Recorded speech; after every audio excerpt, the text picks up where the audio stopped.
que causa a Segunda Guerra e de onde que surge o Hitler, cara? Tipo, de onde ele veio ali? É. Como é que foi a ascensão dele? Ele foi o principal causador? Bom, o Hitler, ele, na verdade, ele tinha sido contratado pelo governo para espionar um grupo de socialistas. Você vê, eu te falei que no imediato pós-guerra o problema era o socialismo, né? Eram os socialistas ali. E assim, nem todo socialista era um socialista bolchevique, era um comunista bolchevique. Existiam diversas formas de socialismo, desde os mais light até os mais rigorosos, até os extreme, né? Então, um desses caras, um desses grupos aí eram os nacionais socialistas. Pregavam uma doutrina mais própria, assim, sem se subjugar a Moscou, né, de maneira alguma. Então, Hitler foi pago para espionar esse grupo. Foi contratado por uma instância estatal para ser um espião, fornecer dados sobre esses grupos. O que Hitler faz? Ele vai lá e começa a enturmar com a galera. Só que ele acaba achando aquilo interessante ele acaba se tornando um adepto, né, do tal nacionalsocialismo e, na verdade, o que ele faz? Ele revoluciona o movimento. Porque antes disso, os nacionalsocialistas eram caras que geravam muito pouco engajamento. Eles não tinham uma boa retórica, eles não tinham muito carisma. E o Hitler, ele tinha essas duas coisas em excesso, né? Então, ele começa a angariar muita gente para os comícios, angariar muita gente para os eventos e começa a angariar principalmente muito dinheiro para financiar o movimento. Por que as pessoas começam a financiar movimentos assim? Porque no final da Primeira Guerra, ela tirou da Alemanha a estrutura social que ela tinha. Tirou a monarquia, tirou o imperador, né? Ou seja, o chefe de Estado. Aquilo que é a Alemanha é o imperador, a coroa, a casa do Hohenzollern. Então, aquilo já não existia mais. Portanto, toda aquela estrutura de poder, né, que vinha e derramava pela pirâmide, né, nos, nos nobres, né, nos condes, nos barões, né, tudo isso aí também é abalado. E o que vai ser a Alemanha? Qual que é a nova Alemanha? Neue Deutschland. O que é a nova Alemanha? Tanto que existem, né, diversos grupos, associações que são fundadas nesse período que usam a nomenclatura Neue Deutschland, Nova Alemanha. Então, o que vai ser a nova Alemanha? O único elemento da antiga Alemanha que permanece mais ou menos no lugar é o exército. São as forças armadas, na marinha também. É a marinha e o exército, né? Então, os militares acabam ganhando um pedacinho assim, bem especial no coração das pessoas, uma esperança. As pessoas depositam muita esperança nos militares. Uhum. Né? Tanto que o presidente da Alemanha, durante uma boa parte da existência da chamada República de Weimar, né, que é esse interstício entre a Primeira e a Segunda Guerra Mundial, é o Paul von Hindenburg, marechal de campo Paul von Hindenburg, que era o chefão militar do Kaiser. Entende? Então, as pessoas, ao perderem o Kaiser, recorreram ao chefe militar dele, para ser o presidente do país. E Isso em que época? nos anos 20 Nos e anos 20 30. ainda. Aham. Nos anos 20 e começo dos anos 30. Então o, o Hitler e o grupo de nacional-socialistas, né, que competiam muito com outros tipos de socialista cristão, né, os democratas alemães, Como se os fossem partidos ali na comunistas. época, brigando. São muitos partidos. Os comunistas, o Partido Comunista Alemão, Deutsches Kommunistpartei, DKP, né? Acho que é DKP. Então, os alemães, eles começam a financiar esses movimentos alternativos numa esperança de enxergar um futuro. O que que vai ser da gente? O que nós vamos ser daqui 10 anos? Tem como a gente voltar a ser algo que a gente era? Será? E o cara que promete a voltar a ser o que a gente era o Hitler. Né? Ele acende com esse discurso. Com esse discurso aí de que nós somos traídos, né? Nós somos traídos por esses políticos malditos aí. E nós fomos roubados por esses agressores, esses agressores externos, né? Ingleses e franceses. Nós fomos roubados e mais ainda, nós somos sabotados por dentro. Nós somos sabotados por dentro por um elemento que está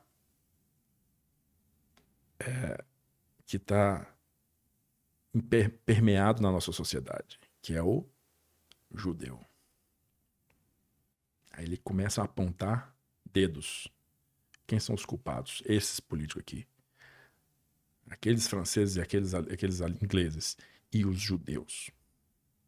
Importante, né, que a gente diga o seguinte, ele não inventou esse negócio de culpar os judeus, né? Isso existia, ó, Faz tempo. centenas de anos ou mais. Né? Então, culpar os judeus era um negócio meio que lugar comum, né? Só que ele realmente utilizou uma retórica muito, muito intensa, forte, né? Virulenta contra os judeus. Dizendo, essas pessoas são a culpa da posição que a gente tá hoje. Entendeu? Justamente. E atacou, assim, eles como classe, né? Eles como, tipo, eles detêm o controle financeiro da Alemanha e dos outros países, eles que orquestram esses eventos internacionalmente. Então, foi criando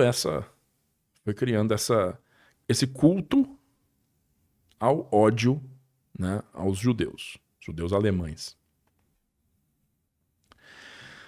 E no final dos anos 20, cara, teve a tal da crise financeira da bolha, né, de Nova York, a bolha da Bolsa de Nova York.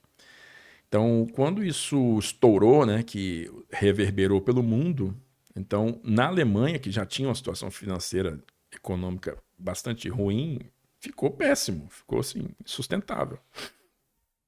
Tem as fotos, né, do pessoal acendendo forno, acendendo fogo, que era fogo, fogão era de lenha, né, fogão a lenha, e aí como é que acende a lenha? Com dinheiro, porque o dinheiro não vale nada. Tem essas fotos, né. Então, isso fragilizou demais a Alemanha e as pessoas começaram a acreditar nas promessas de soerguimento, né? Tem que dar uma chance pra esse cara aí, cara. O cara tá falando que a gente pode ser grande de novo. E aí, em 32, em 32, teve a eleição, né? E a eleição deu ao Partido Nazista. O Partido Nazista é uma contração, né? É meio que um termo, na verdade...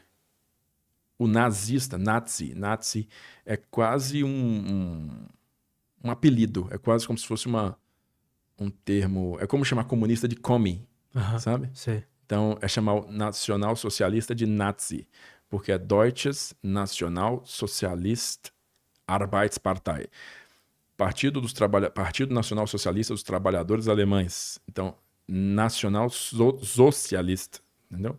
Então, Nazi, vem daí. Então, o Partido Nazista... Uma abreviação. Uma abreviação, Então,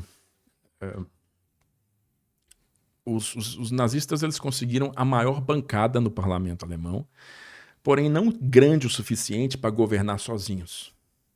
Né? Ou seja, eles teriam que fazer coligações. Só que o Hitler era diametralmente oposto a fazer coligações. Ele até concordou em fazer uma coligação com um partido lá durante um tempo muito curto, né? Mas ele era muito intransigente, cara. Ele não queria fazer coligação. E o que dá isso? Num regime parlamentarista, o que dá isso? Deadlock. Né? Tipo assim, nada funciona mais, porque não tem governo formado. Quem é o primeiro-ministro? O primeiro-ministro é o representante da maioria. Só que ele não tem maioria. Ele é o maior partido, mas, tipo assim, é o maior partido com 34%. Isso não é maioria. Entendeu? Então ele tem que ter mais que 50, 50 mais um. Como é que ele vai fazer isso? Só se ele fizer coligação. Ele não queria fazer coligação.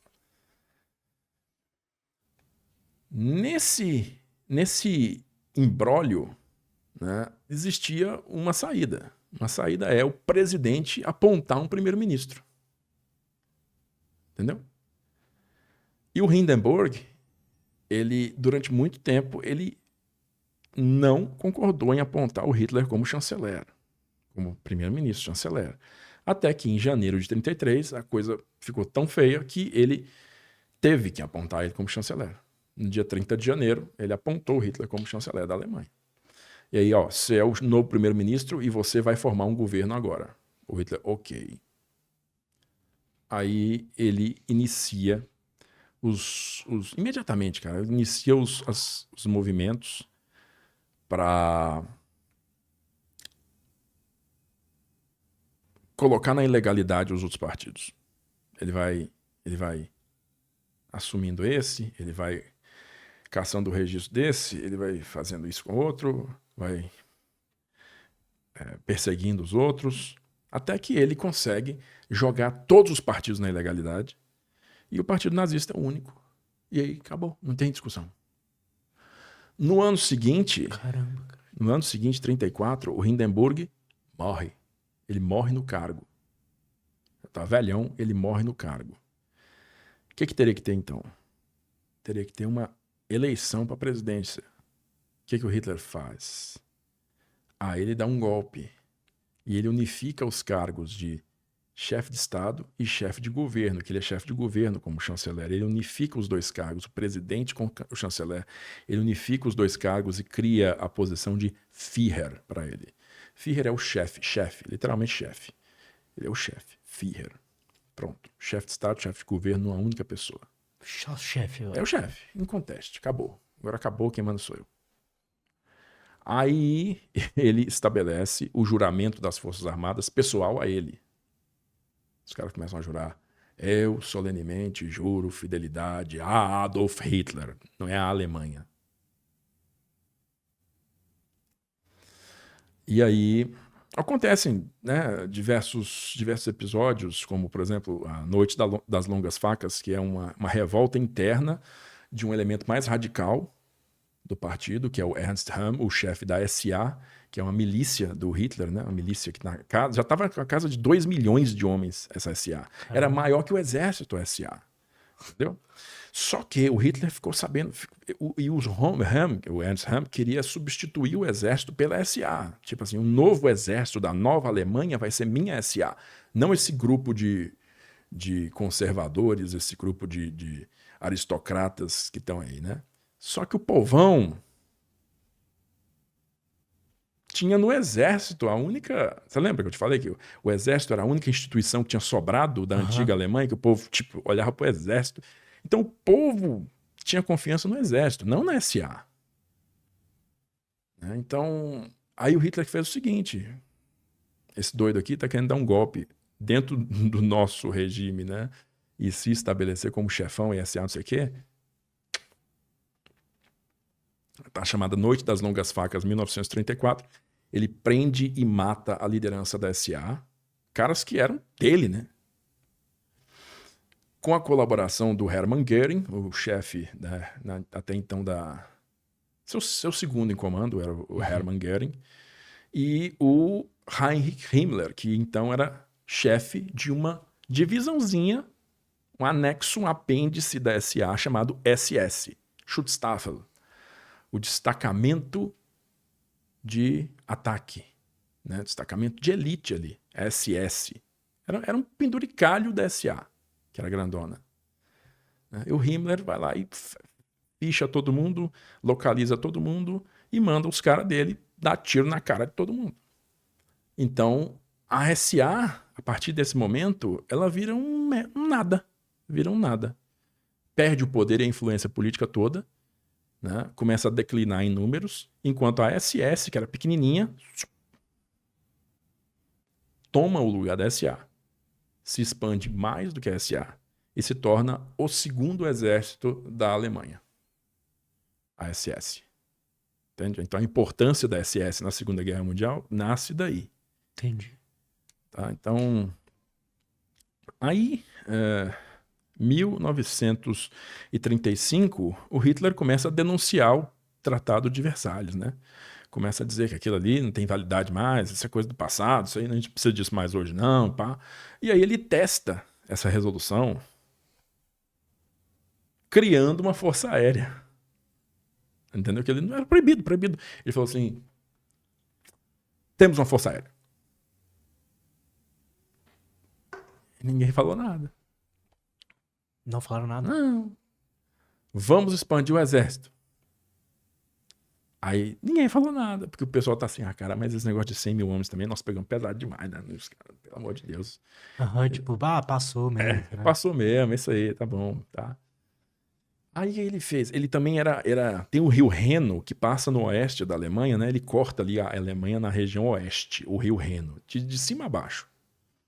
Né? Então, a margem ocidental do rio Reno, que faz fronteira com a França, não era para ser militarizada, não podia ter presença militar alemã ali, não podia. É os franceses criando uma zona de tampão. Tava no tratado isso. Tava no tratado. Entendi. Não podia ter militar ali, entendeu? Porque ali é a área de fronteira com a França. Os franceses, não pode ter alemão aqui. O que o Hitler fez? Ocupou. Botou os soldados lá, até na fronteira com a França. De novo, ninguém falou nada. Então, aí ele anunciou, né, os primeiros veículos blindados, os primeiros Panzers, né, o famoso Panzer I, Panzer II. Já nessa época já estava em franca produção, Panzer III também. E ele também começou a interferir fora do país já, né? Porque em 1936 começa a Guerra Civil Espanhola. Lá na Espanha, os nacionalistas espanhóis, os nacionalistas espanhóis pedem auxílio ao Hitler e ao Mussolini para transferir umas tropas leais ao lado nacionalista, né, do Franco, do norte da África para fazer aquela pontezinha em cima do Estreito de Gibraltar, né, no norte da África para o sul da Espanha, transferir esses soldados ali. Então, a primeira ponte aérea militar da história é essa, 1936. Os aviões de transporte alemães e italianos vão lá para o Marrocos e transportam esses soldados para a Espanha. Entendi. Né? Aí, depois disso, eles montam uma colaboração maior, mais sustentada, que chama Legião Condor, os alemães, e os alemães usam a Espanha como laboratório de testes para as suas novas forças armadas. Né? O que é isso? É o seguinte, eles tinham desenvolvido algumas novas armas e novos conceitos de como usar essas armas. O que eu quero dizer? Eles criaram uma aeronave nova, um caça, né, de superioridade aérea, uma aeronave de superioridade aérea, um interceptador, chamado Messerschmitt 109. Esse avião tá muito bonito, legal, elegante, linhas bonitas aí, mas ninguém sabia se aquele negócio estava a par do que realmente deveria fazer, né? Será que ele faz isso tudo mesmo? O que fizeram? Mandaram para a Espanha. E esse avião, as versões iniciais dele, de maneira alguma, cumpriram o esperado. Ele se mostrou, assim, uma máquina mediana. Só que, rapidamente, com a experiência prática, engenheiros alemães foram para a Espanha e escutavam o que os pilotos tinham observado, né? O avião está limitado nisso aqui, podia melhorar isso aqui, podia ter isso aqui. Os caras anotavam, mandavam para a Alemanha. Lá na fábrica eles mexiam rapidinho, criaram uma versão nova, testava, mandava para a Espanha. Entendeu? Isso durante 3 anos. Então, em 1939, o Messerschmitt 109 saiu da Espanha completamente afinado. Saiu a verdadeira máquina de matar da Espanha. Entendeu? A mesma coisa aconteceu com as armas antiaéreas, que eles mandaram para a Espanha, os Flak 88. A mesma coisa aconteceu com os tanques, que eles mandaram para a Espanha. Nossa, então eles usaram aquela situação que estava acontecendo na Espanha para evoluir as suas tecnologias ali e ficar na frente meio que de todo mundo. Vai ficar na frente de todo mundo. A mesma coisa aconteceu com quem? Com os pilotos. Porque uma coisa é o cara sentar na escolinha Total. e o instrutor falar, se isso acontecer, você faz isso, tá? Aí o cara fica lá. Até que um dia a realidade bate na porta dele, né? Ele tem que subir e tem um cara querendo matar ele. É diferente do cara que já teve lá com um cara querendo matar 3 ele. anos. 3 anos lá. Entendeu? E esse era o caso dos caçadores alemães, cara. Que ficaram lá na Espanha 3 anos e voltava pra Alemanha e falava, galera, é isso aqui, ó. A realidade é essa, tá? Então, quando a Segunda Guerra Mundial começou em setembro de 39, a Força Aérea Alemã, ela tinha uma vantagem imensa em cima das outras forças aéreas. Por quê? A máquina deles era boa porque tinha sido refinada. E o elemento humano deles era bom porque tinha sido refinado. Enquanto os outros países estavam na base do livro, estavam na base da teoria ainda. Do beabá ali, da doutrina que eles tinham aprendido. Então aquele tempo necessário para os caras amadurecerem foi o tempo que eles foram derrotados, porque a nova guerra relâmpago alemã, né, Blitzkrieg, ela era voltada para o elemento velocidade. O tanque, que naquela época já era um veículo rápido, né, já podia realmente ser um veículo rápido, não era igual da Primeira Guerra Mundial, ele conseguia correr a 50, 60 km por hora. Caramba, isso é uma velocidade alta. Um tanque? É uma velocidade alta, filho. Entendeu? Para os mais leves, claro. Então, eles conseguiam chegar a essa velocidade e a combinação do uso deles, né, chamado uso em massa. O uso em massa de tanques é o seguinte, o tanque nunca pode estar sozinho, ele tem que estar em grupo grande. O grupo grande serve do mesmo propósito daquela cavalaria antiga, né, que fazia o chão tremer, os caras corriam só de ver. Então é a mesma coisa agora, 50 tanques já avançando junto com a sua posição. O que você vai fazer? Pô, vou sair daqui, velho, isso aqui não tem sobrevivência, não. Então o cara sai ou o cara fica lá e é eliminado. Como é que você garante que ninguém vai destruir esses tanques? Aí que tá. É a aviação de ataque agindo de forma bem aproximada, agindo como artilharia. Aviação de ataque. Eles desenvolvem o avião de bombardeio picado ou o avião de bombardeio de mergulho, né? Porque naquela época, como as munições eram chamadas de munição burra, né? Não tem orientação nenhuma, você pode soltar a bomba de 2 maneiras. A primeira delas é horizontal. Como o avião está se movendo numa velocidade, né, constante ali, a bomba quando cai, ela não cai assim, né? Porque a bomba vai sofrer uma certa inércia, vai continuar com a energia que ela tinha aqui, ó, e ela vai fazer isso aqui, né? É uma parábola que ela vai fazer para cair, né? Entendeu? Então ela não cai assim, ela cai assim, né? Vai perdendo energia lentamente e vai cair. Isso gera uma imprecisão muito grande no ponto de impacto lá no solo. Como é que você consegue mitigar esse efeito? Em vez do avião estar assim, ele está assim. Aí a bomba é lançada assim, ó. Putz. Entendeu? Então, o que o piloto está vendo ali é meio que o que vai acontecer. Entende? Então, ele mira a bomba e a bomba desce. E acerta. Com um grau bem alto de precisão. Tá? Então, esses são os bombardeiros de mergulho. Que é uma coisa que outros países não sabiam fazer, não conseguiam. Não levaram a esse grau. Não levaram a esse grau de especialização. Os alemães criaram um avião especializado nisso, e com um ponto extra, né, a tal da sirene. Que esse é o Stuka que eu estou falando, o famoso Stuka, Junkers 87. Então, eles acrescentaram no trem de pouso dele, que era fixo por sinal, acrescentaram uma sirene que era ativada com o deslocamento de ar no mergulho, né? Então, além de fazer isso, esse é um elemento de guerra psicológica, porque a sirene é acionada no mergulho e assim, o avião, ele anuncia que ele vai atacar. Nossa, ele tá gritando, vocês vão morrer, né? Exatamente. Caramba, ele tá gritando, cara. vocês vão morrer aí embaixo. O que acontece quando o cara grita, você vai morrer? O cara corre. Entendeu? Então, quando o cara começou a escutar aquilo, depois de 1, 2 vezes, quando ele escuta aquilo, ele instantaneamente já corre. Isso aconteceu na França seguidas vezes. Você entendeu? Então foi isso que aconteceu em 1940 para eles conseguirem aquela vitória super rápida contra os franceses. Super rápida contra os franceses. Em questão de 6 semanas de combate, você nocauteia a França. Entendeu? Então, é uma guerra, é uma forma inovadora de fazer guerra, entende? Mas, cara, como é que exatamente começou isso? Como começou? Porque a gente chegou ali em 39, e aí a gente meio que já pulou pra 40?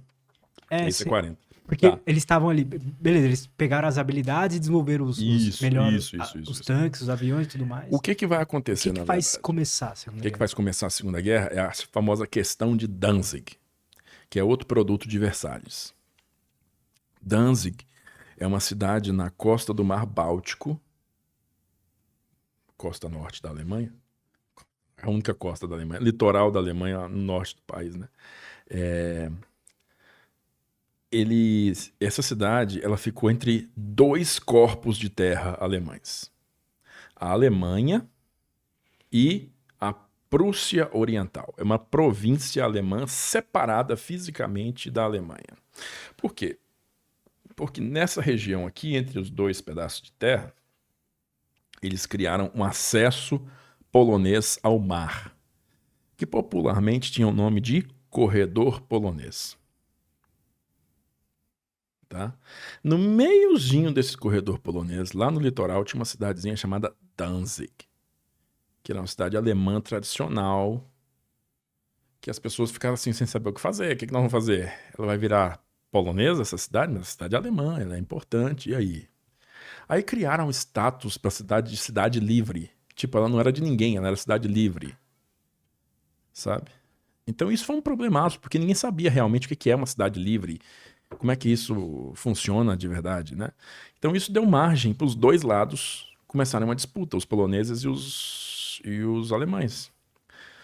Então, os poloneses e os alemães não conseguiram chegar no acordo, né? O Hitler estava decidido agora em 39, né, a recuperar isso pela força, a unificar esse território pela força.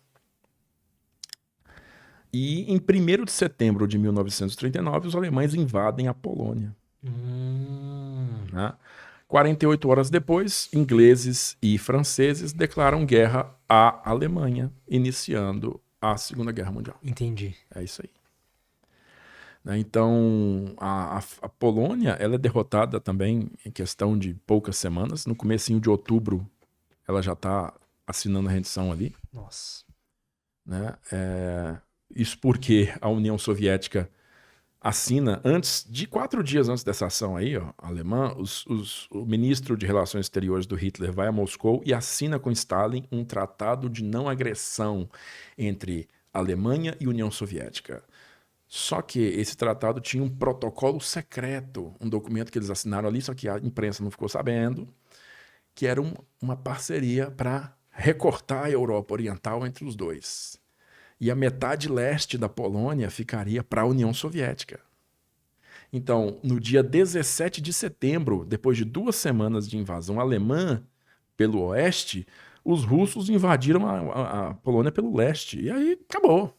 Aí não tinha nem o que fazer. Não tinha o que fazer, né? Agora não tem o que fazer. Tanto que houve essa conversa, né? Agora acabou.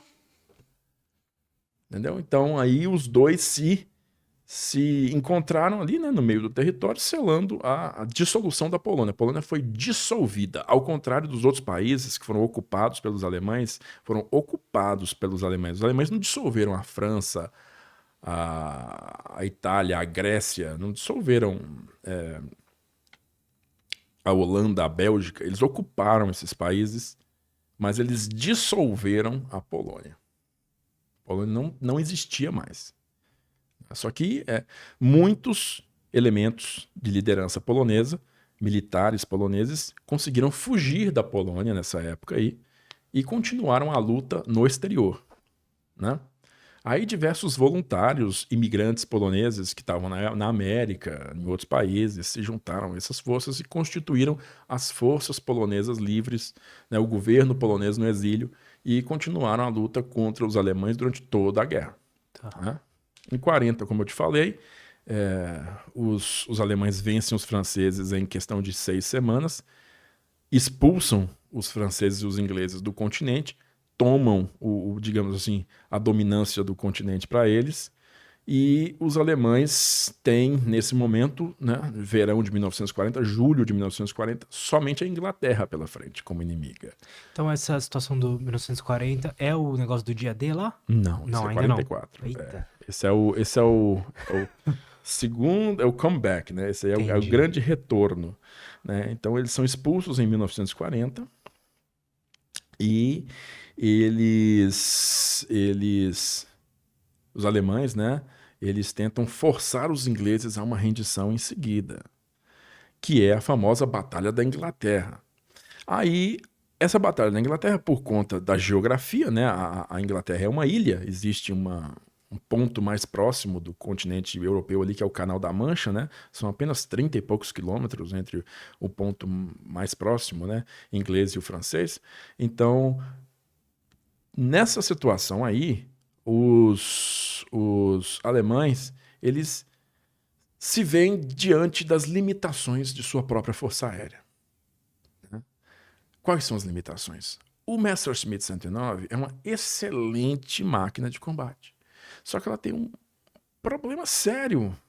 Ele tem um limitadíssimo alcance operacional. A autonomia dele não é o suficiente para atuar em cima do território inglês como um todo. E você não pode ir para frente, né? Igual eles estavam indo sempre para frente, avançando na França. E você avança na França, a nova base aérea é aqui. Então põe aqui. Estão pertinho da linha de frente. Avança mais, nova base aérea é aqui.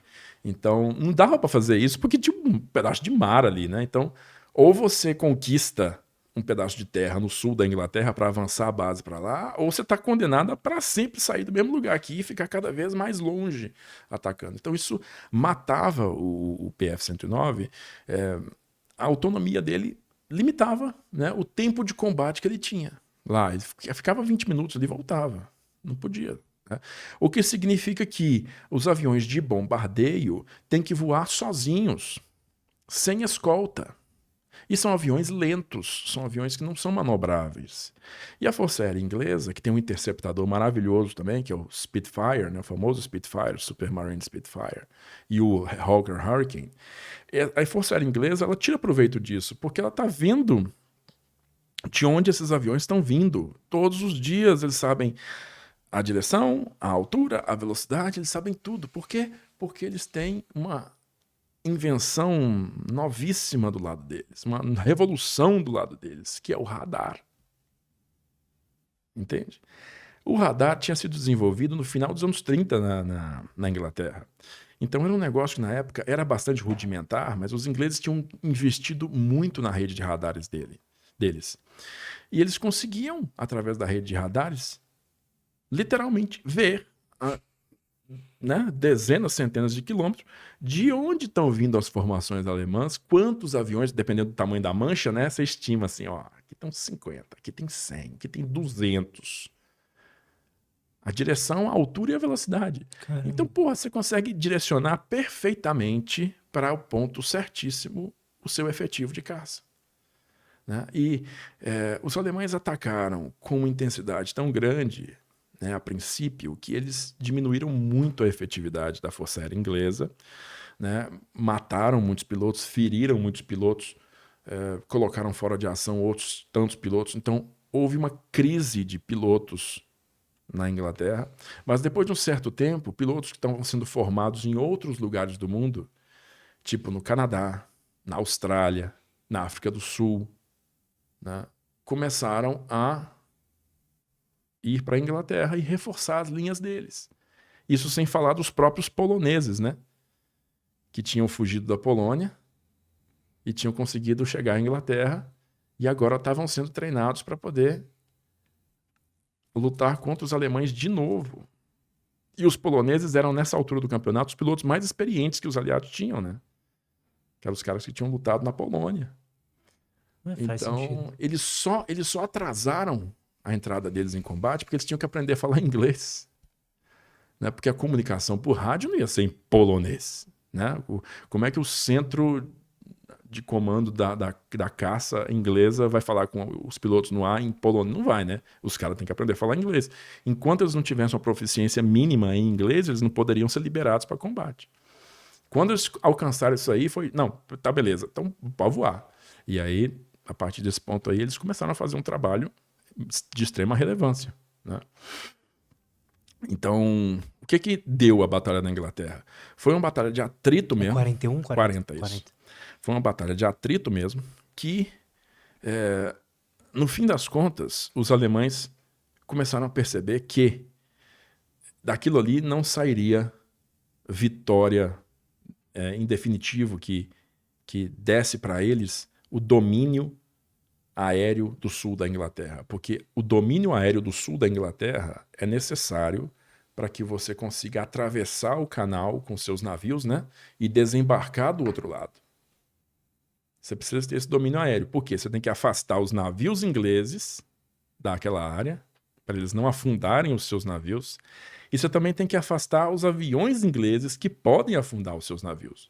Essa é a superioridade aérea que se busca, você tem que ter essa superioridade aérea ali. Eles não conseguiram estabelecer isso, dados esses quesitos todos. Uhum. E aí eles tiveram que encerrar aquela batalha, continuando somente no bombardeio noturno da Inglaterra. Porque no bombardeio noturno, os bombardeiros, os aviões que lançam bombas, não precisam de escolta. Porque naquela época, avião de caça não voa à noite. Que o piloto não enxerga nada. E a única navegação possível para o piloto é a visual. Entendeu? Então, o piloto de caça não voa à noite. Então, aí os aviões de bombardeiro podiam voar sozinhos. Aí é a parte da Batalha da Inglaterra que acontece o lançamento de bombas sobre Londres. A Blitz, né? A Blitz de Londres, o bombardeio da cidade mesmo, alvo civil, que você vê muito em filme, essas coisas. Uhum. É nessa época aí, a partir de setembro, outubro de 40. Uhum. Isso vai prosseguir até maio de 41. Essa Blitz de Londres, né? E outros alvos também. O que vai acontecer no final de 40? Novembro de 40. Após uma reunião lá com o ministro de Relações Exteriores de Stalin, o Vyacheslav Molotov, que é o nome do coquetel Molotov mesmo, vem dele, né? Caramba. O Molotov, ele vai a Berlim e ele coloca para o Hitler umas 4 demandas para que o Tratado de Não Agressão fosse renovado. E o Hitler fala, não vou ceder isso aqui. Né?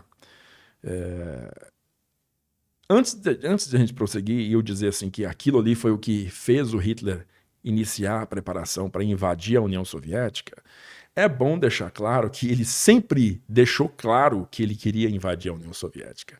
Desde a publicação do livro dele em Mein Kampf, lá nos anos 20, ele deixou claro no texto dele que o inimigo dele é a União Soviética, porque as terras que o povo alemão precisa para sobreviver, o espaço vital, o Lebensraum, está na União Soviética.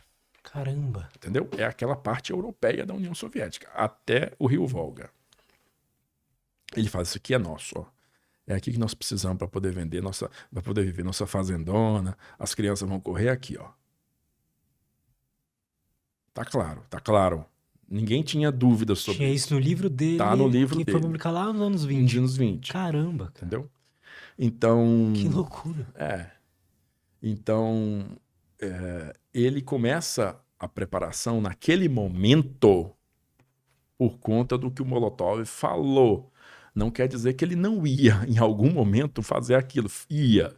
Porque estava claro, cara. Entendeu? Então, ele agenda essa invasão para o meio do ano de 1941. Né? E acaba ocorrendo no dia 22 de junho de 1941. Então, o Hitler invade a União Soviética, né? Mesmo com os ingleses ainda na guerra contra ele. Ele invade a União Soviética com a crença de que o Exército Vermelho era inútil, não tinha poder de combate, e que a insatisfação com o governo comunista era tamanha que as pessoas iam simplesmente passar para o lado deles e destituir o Stalin. Né? Isso aconteceu em alguma medida na Ucrânia. Né? Muitos ucranianos acolheram os alemães como libertadores e passaram a trabalhar contra o Stalin. Mas no restante do país não houve uma reação assim, né, de grande monta dessa forma. E o avanço alemão foi realmente relâmpago, foi muito rápido.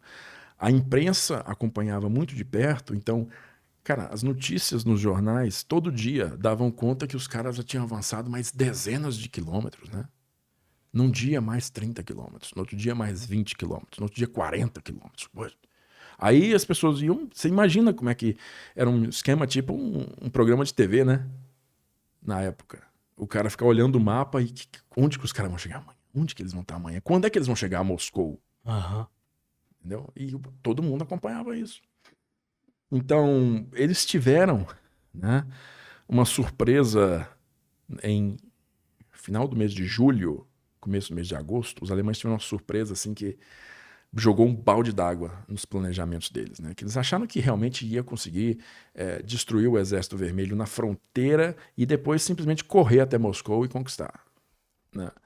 Só que eles venceram o Exército Vermelho na fronteira, capturaram uma quantidade de gente, de material, destruíram um avião, destruíram um veículo, Foi uma devassa que fizeram junto da fronteira. E começaram a correr pelo interior. Só que no final de julho, assim, cerca de 5, 6 semanas depois do início do combate, os caras bateram contra uma nova avalanche de gente. Eles acharam que era só aquilo ali. Achavam que era só aquilo ali. E tipo, de onde saiu tanto homem? De onde tá saindo tanta gente? E isso foi um baldão de água fria, né? Foi aí que o Hitler percebeu, não vamos ganhar esse negócio agora. Ele já percebeu isso ali, ó, em agosto. Não vamos ganhar esse negócio agora. Ele falou, vamos negar o que eles precisam. O que eles precisam? Comida. Priori. Aí ele desviou os tanques, metade da força de tanque deles. Não, ele desviou tudo, na verdade, que uma foi para o norte, outra foi para o sul. Um grupo Panzer foi para o norte, outro grupo Panzer foi para o sul. Então ele desviou os tanques do grupamento central da força dele, grupo de exército centro, desviou para o sul para reforçar a ofensiva no sul. Por quê? O que tem que ter no sul da União Soviética? Tem a Ucrânia. E aí ele queria negar a comida para os soviéticos, porque boa parte dos grãos da União Soviética vem da Ucrânia, né? A maior parte das terras agriculturáveis, naquela época, pelo menos, era na Ucrânia. Então ele falou, vamos tomar comida dos caras, porque os caras vão ficar sem comida. E aí a gente continua e toma o petróleo deles, que está no Cáucaso, né? Descendo ali, ó, descendo a área da Chechênia, Baku, cidades mais produtoras de petróleo, Grozny, essas cidades eram o objetivo dos alemães, né? Porque eles também estão numa seca de petróleo, tá? Eles estão numa seca de combustível, eles realmente estão precisando de gasolina nesse momento. Então ele quer capturar a Ucrânia para garantir a comida para ele e negar a comida para os outros. Né? Porque o negócio não vai acabar agora. Aí depois que ele consegue capturar a Ucrânia, isso em outubro, sabe como é que as coisas são rápidas, né? Ele manda a galera no final de agosto, no começo de outubro já volta para o meio e reinicia a ofensiva contra Moscou. Só que nesse ponto, esse tempo que ele parou e que desacelerou essa ofensiva contra Moscou pela falta de tanque, foi o tempo que os soviéticos tiveram para poder erigir uma linha de... Não é uma sequência de defesas na frente de Moscou, né? E aí, né, algumas coisas vão ocorrer que vão mudar o destino totalmente da guerra. A primeira coisa, outubro de 1941. Outubro de 1941. O representante, o Molotov, né, vai aos Estados Unidos. Primeiro político da alta cúpula soviética que vai aos Estados Unidos. Para que ele vai aos Estados Unidos?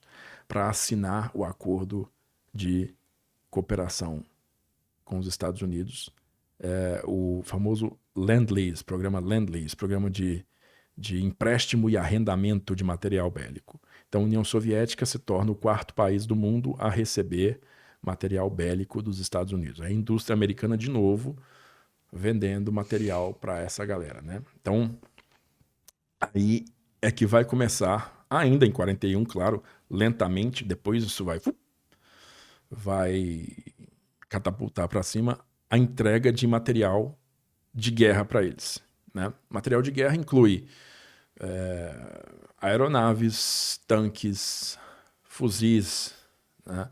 Veículos de logística de diversas naturezas, com destaque para os caminhões, que é o que vai fazer a contraofensiva soviética rodar sem parar, né? Ela não para, ela é uma atrás da outra. Por quê? Porque eles têm a logística deles inteiramente motorizada. É caminhão atrás de caminhão, né? Tudo fornecido pelos americanos.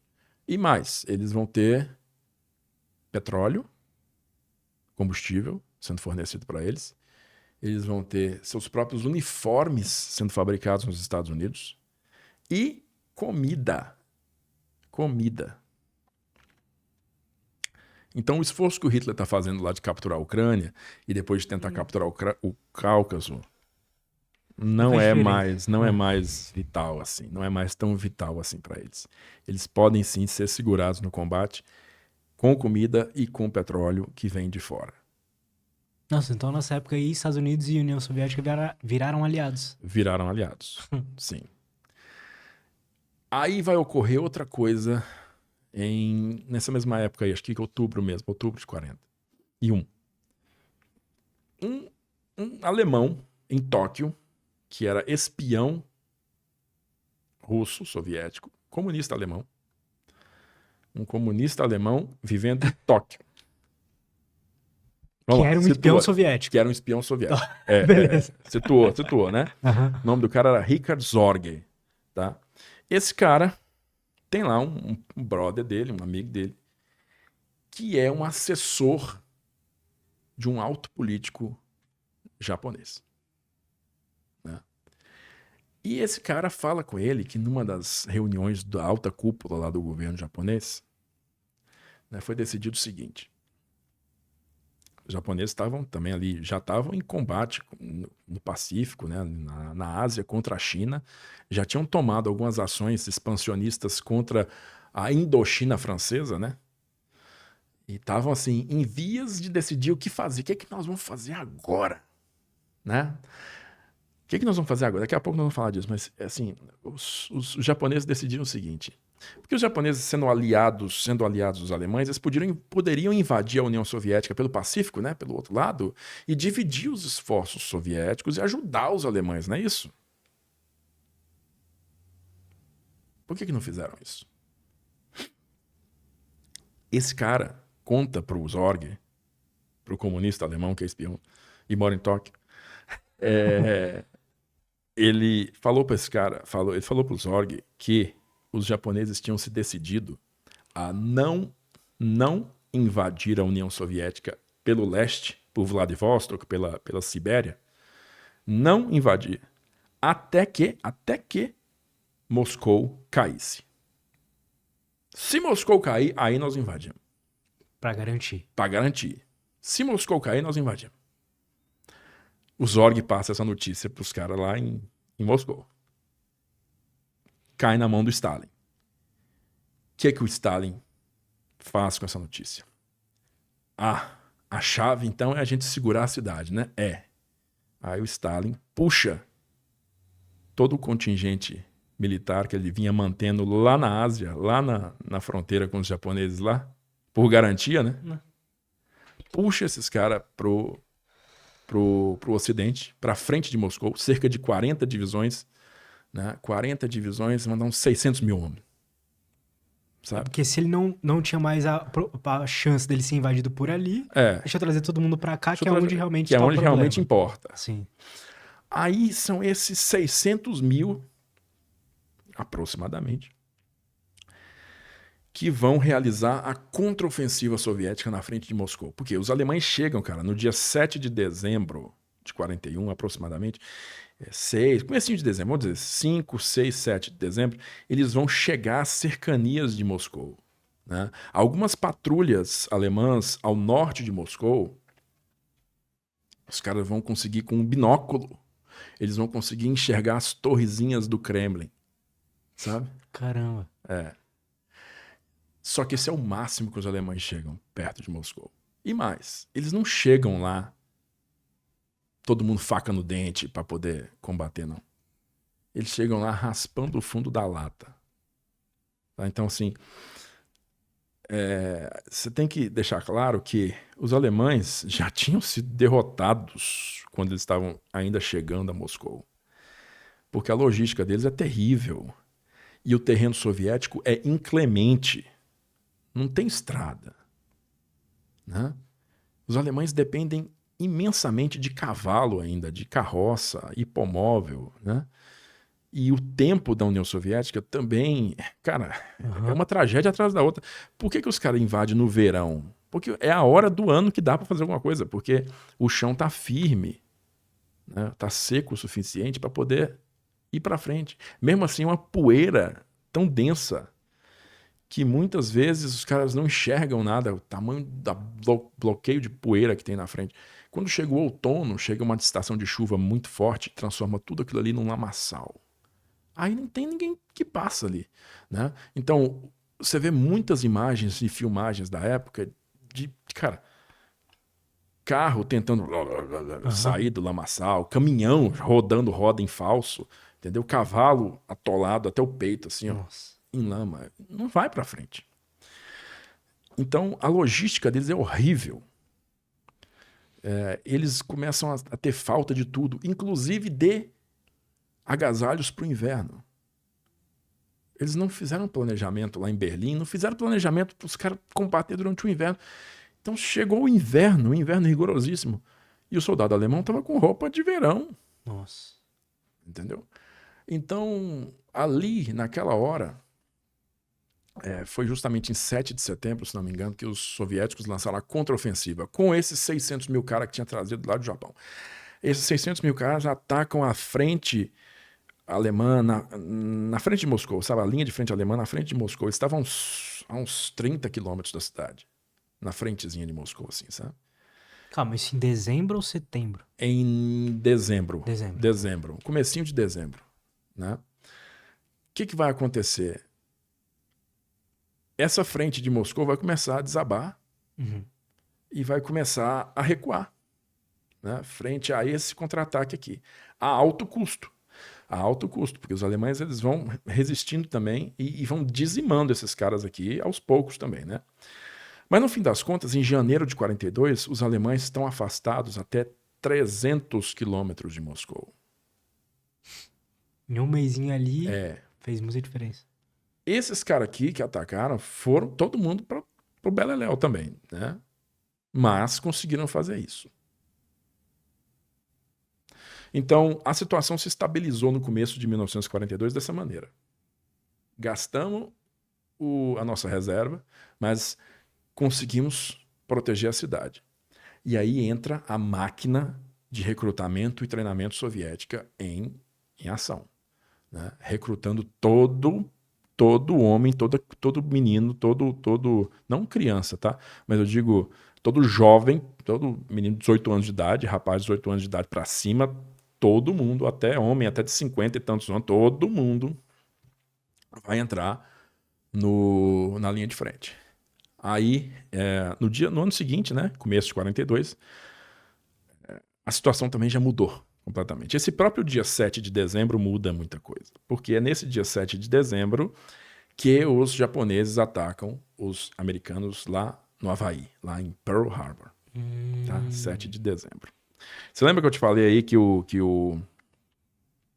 os japoneses estavam querendo saber o que ia fazer em seguida, né? Mas eles se decidiram por esse ataque pelo sul, né?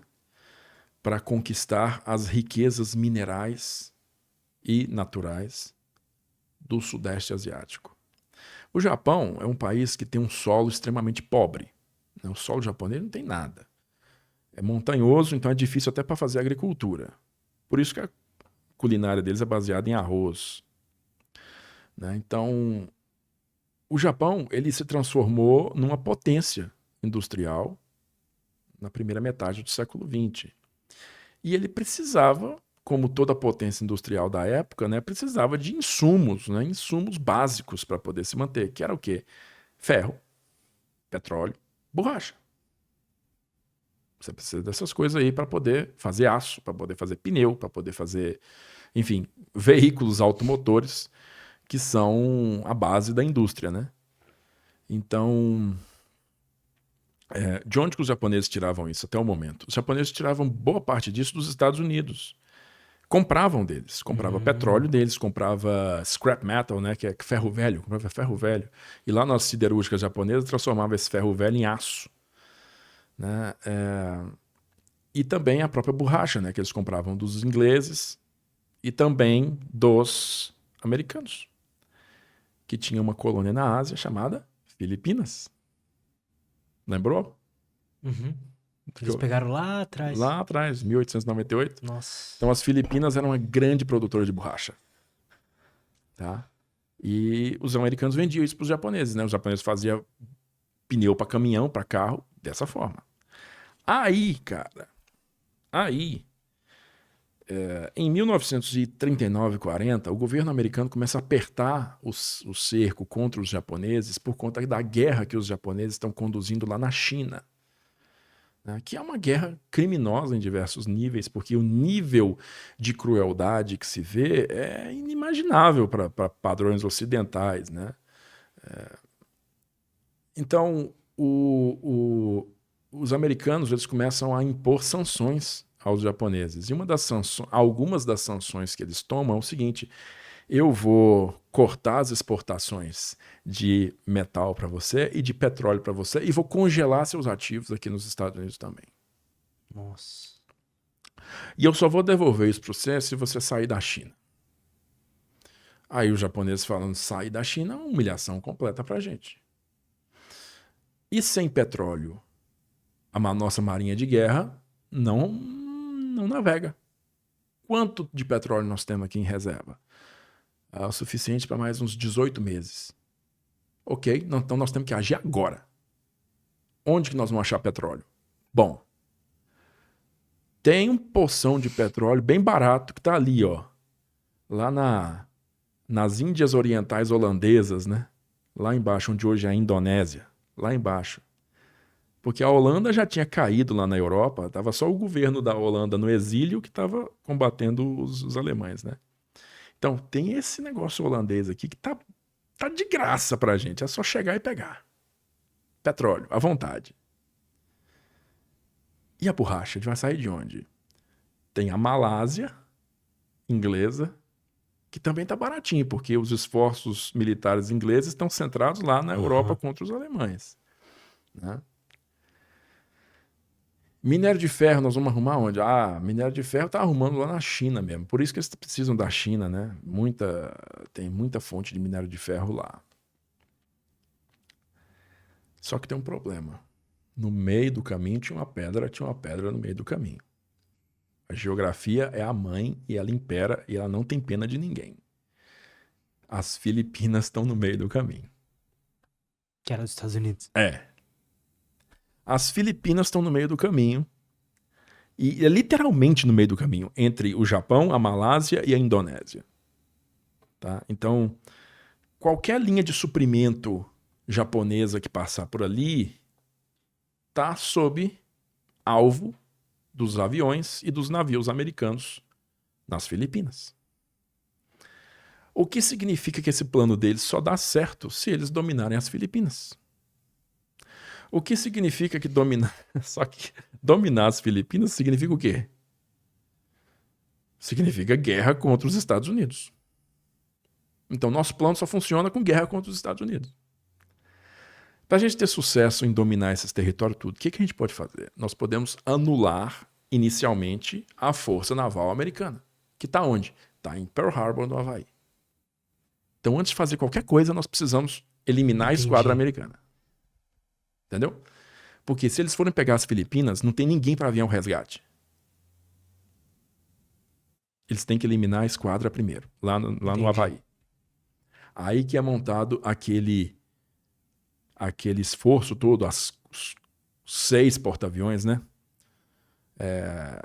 Que zarpam do Japão e vão com silêncio de rádio até o norte de Oahu, no Havaí. E na manhã do dia 7 de dezembro, domingo 7 de dezembro, eles lançam lá 400 aviões. E esses 400 aviões atacam esses couraçados que estão lá, todos ancorados ali. Atacam os navios secundários também, destroem os aviões que estão todos, né, estacionados ali naquelas bases aéreas. Atacam, inclusive, Honolulu, a capital, né, matando alguns civis ali. E deixa aquele cenário de destruição completa lá. E isso aí vai provocar o quê no dia seguinte? Vai provocar a declaração de guerra norte-americana ao Japão. E os Estados Unidos entram na luta. Né? Então, no mesmo dia, mesma hora, inclusive em alguns pontos na Malásia, por exemplo, inclusive horas antes do ataque, se você pegar assim, tirando a diferença de fuso horário, né? Se você pegar realmente um instante certinho, a invasão da Malásia começou antes do ataque a Pearl Harbor. Tal era a confiança dos caras que ia dar certo. Caramba, cara. Que loucura, velho. E deu, né? E na verdade deu certo. No primeiro momento deu certaço. Eles invadiram a Malásia, conseguiram capturar a Malásia e Singapura, conseguiram capturar a Indonésia, conseguiram capturar as Filipinas.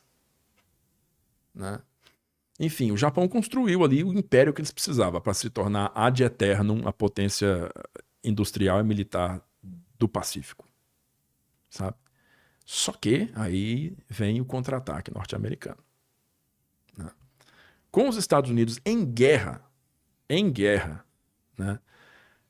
Hitler, ele presumiu o seguinte, cara, fora da guerra eles já estavam fornecendo material de guerra para os meus inimigos. Com eles na guerra, eles vão fornecer mais ainda. Aí o raciocínio do Hitler foi o seguinte, vou declarar a guerra para eles para poder fazer alguma coisa. Uhum. Então, no dia 10, ele declara guerra aos Estados Unidos. E aí, imediatamente, ele começa a lançar os submarinos contra navios americanos lá na costa dos Estados Unidos. Entende? Então, essa guerra entre Estados Unidos e Alemanha começa assim. E aí, os americanos, no primeiro semestre de 42, eles já começam, né, a colocar a indústria deles inteiramente convertida para o esforço de guerra, inteiramente. Coisa que o Hitler demorou muito para fazer. Entendeu? Demorou muito para fazer. Hitler acho que só converteu a indústria de guerra, a indústria alemã totalmente para a guerra em 42. Ou foi 41 ou foi 42. Sabe? Antes disso... Coisa que os Estados Unidos já estavam fazendo faz tempo. Os Estados Unidos já estavam realmente assim, vendendo pesado material de guerra para esses países, só que com a entrada deles, cara, cessou produção industrial para civil. Tipo carro, parou de ter carro. Eu quero comprar um carro zero. Não pode, doido. Por quê? Porque só sai carro militar agora. Caramba. Entendeu? Não tem produção de carro civil de 42 até 45. Caramba, cara. Os primeiros carros civis só saem no finalzinho de 45. Não tem produção. Produção 42, 3, 44, não existe carro. Só pra guerra. Só pra guerra. Entendeu? Então, nesse ponto aí, os americanos eles começam a atuar em duas vertentes. Né? Eles concordam com o Churchill lá que a prioridade deve ser dada à Alemanha. A Alemanha tem que ser derrotada primeiro, depois o Japão. Então, eles começam a reunir ali contingente militar na Inglaterra, né? Vão mandando reforço para lá, vão mandando gente para lá, acumulando material de guerra lá, né? Para eventualmente fazer aquela invasão pelo Canal da Mancha, que você já disse aí, né? Tal da invasão na Normandia. Que na época ainda nem era na Normandia, mas, enfim, isso era 42 ainda. Só que em 42, né, eles perceberam o seguinte, os exercícios, né, que eles faziam era o seguinte, cara, nós não temos proficiência para fazer uma invasão dessa. Quer dizer, uma invasão dessa vai ser muito arriscada. É arriscado a gente tomar pau. É arriscado a gente ser expulso dali e tomar uma derrota. Vamos atacar um ponto mais vulnerável. Por que isso? Porque o exército americano, nessa época, é inteiramente virgem. Eles só sabem o que eles leram. Entende? Então, eles... Porque, assim, a noção que eu tinha de quem nunca tinha ouvido a história completa, enfim, igual você tá me contando agora, era que, pô, os Estados Unidos sempre esteve ali envolvido, guerreando e tudo mais. Só que depois que você começou a falar, eu falei, caramba, cara, os Estados Unidos só tava vendendo coisa, ganhando dinheiro, ele não tava guerreando, né? Não. Isso é interessante, Nesse cara. momento, não. Então, eles percebem que eles não têm ainda aquela proficiência, que os próprios generais deles só sabem o que eles leram. Então, eles decidem o seguinte, vamos ter que fazer um ataque numa área menos protegida, uma área mais vulnerável. Eles decidem pelo norte da África, eles decidem pelo Marrocos, que era, na verdade, uma colônia francesa, né? Só que a França, naquela época, era uma chamada França Vichy, ou Vichy, era uma França que colaborava com os alemães, sabe? Assim, eles eram colaboradores dos alemães. Caramba. E aí, os americanos não sabiam se os franceses iam receber eles com os braços abertos ou receber eles na bala, né? Então eles montaram essa operação no norte da África e eles viram que ali, ó, eles receberam uma resistência francesa, né? Mas que não tinha números, não tinha material para resistir, tá? Eles tinham números muito maiores. Os americanos chegaram com porta-aviões lá para dar apoio, né? Os ingleses também, que eram mais experientes, bem mais experientes que eles naquele momento, né? Também participaram da invasão. Então, eles acabaram conseguindo se estabelecer no solo ali, mesmo que com uma sequência interminável de atrapalhadas que eles fizeram nessa primeira invasão. Mas simplesmente eles tinham número demais, né? Material demais, e a resistência francesa foi pífia, foi diminuta, cessou depois de alguns dias. Tanto que o primeiro confronto que os americanos têm com os alemães na África, e os alemães nessa altura, né, já estão cansados, já estavam assim, tipo, nas últimas com o seu esforço de guerra no norte da África, eles perdem. Os americanos sofrem uma derrota. Batalha do Passo Casserini, eles sofrem uma derrota vergonhosa, que leva à demissão do comandante do 2º Corpo americano, que é o general Lloyd Fredendall, né? Um cara inteiramente incompetente, né? Mandou construir um bunker de concreto armado para eles, 70 quilômetros na retaguarda. O cara nem chegava perto lá da frente. Então, trocou esse cara por um sujeito que ficou famoso, que a história registra o nome dele, né, com uma fama imensa, que é o George Patton. Tá? Então, o Patton é o cara que leva o 2º Corpo adiante na campanha da Tunísia, né, e depois vai passar a comando desse corpo pro Omar Bradley, né, e os alemães são derrotados no norte da África em maio de 43. Maio de 1943. Mas você percebe, de novembro de 42 até maio de 43. Foi o tempo que os americanos, assim, realmente precisaram para se estabelecer, para aprender, cara. Para aprender. Guerrear, né? Cara, esse livro aqui, essa porcaria queima isso aqui, entendeu? Caramba. Então, eles tiveram que aprender ali. Aí eles invadem em seguida a Sicília, entendeu? Que é uma ilha italiana, né? Do sul da Itália, a Sicília. Invadem a Sicília já com uma certa melhoria, mas ainda com os atropelos bem grandes ali. E devido à situação, né, da Itália, assim, já estava realmente também caindo aos pedaços o esforço de guerra italiano, eles conquistam a Sicília em pouco mais de um mês, ou cerca de um mês de combate.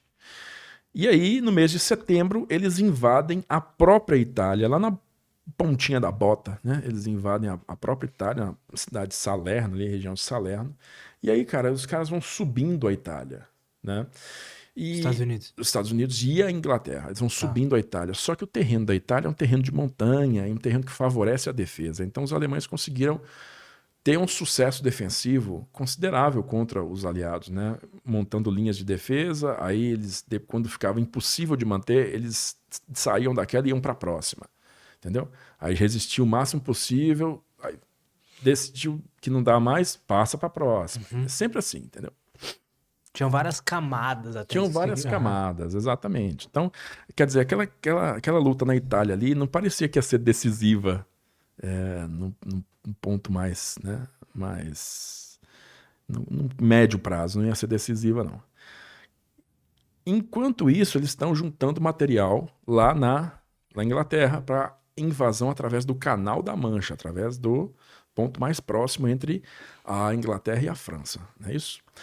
Aí, enquanto isso, lá na União Soviética, tá? Eu tenho que voltar lá para 42, no ano anterior ainda, 42, os russos, né, estão na defensiva ainda, porque eles não têm ainda efetivo e organização para ir para a ofensiva. Eles estão na defensiva e Hitler, dessa vez, só tem recurso para reiniciar a ofensiva só no sul. Ele só reinicia a ofensiva no sul. Então, no centro e no norte, permanece estático à frente. Só no sul que ele reinicia a ofensiva para tentar capturar o tal do petróleo no Cáucaso ali, né? Essa ofensiva deles vai levar eles até uma cidade famosíssima que é Stalingrado. Vai levar eles até Stalingrado. E em Stalingrado, né, um pouquinho antes de chegarem efetivamente a Stalingrado, os alemães, né, o Stalin promulga a famosa ordem nenhum passo atrás. Stalin fala, parou. Não é para recuar mais. Chega. Então, nessa aí, alguns caras são executados, inclusive, quando tentam fugir, né? Quando tentam recuar. Outros caras são presos, outros caras simplesmente tomam um tapa na cara e volta de novo pro seu lugar. Então, os alemães, de novo, cara, tem uma logística horrível. Eles chegam até onde chegaram, né? Por desorganização soviética. E não por mérito deles. Mais desorganização soviética do que realmente mérito. Porque eles entram em vastas porções de terra no Cáucaso, por exemplo, sem encontrar ninguém. Né? Eles vão avançando até onde dá. E cadê os soviéticos? Os soviéticos vão parar eles lá na base das montanhas do Cáucaso, né? No rio Terek ali. Vão parar eles ali finalmente. Né? E em Stalingrado, os soviéticos resistem. Dentro dos escombros da cidade, casa a casa. Tem prédio lá que troca de mão 5 vezes. Sabe? A cidade vira escombros. E aí, em novembro daquele ano, novembro de 42, né, finalmente a pergunta de cadê os soviéticos é respondida. Né? Por quê? Porque aí eles lançam uma contraofensiva imensa, chamado de envolvimento por pinça, envolvimento duplo em pinça, quer dizer, 2 frentes, partindo uma do norte, partindo uma do sul, 2 frentes blindadas contra a retaguarda alemã, se encontram e fecham um cerco ao 6º Exército Alemão que está em Stalingrado. Cerca.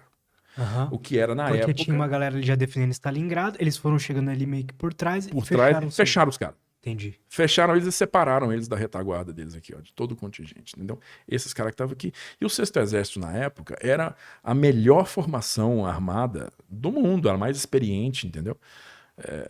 Então, o 6º Exército, ele é cercado ali e ele não recebe ordens de retrair da cidade, tentar furar o cerco de dentro para fora, até ser tarde demais.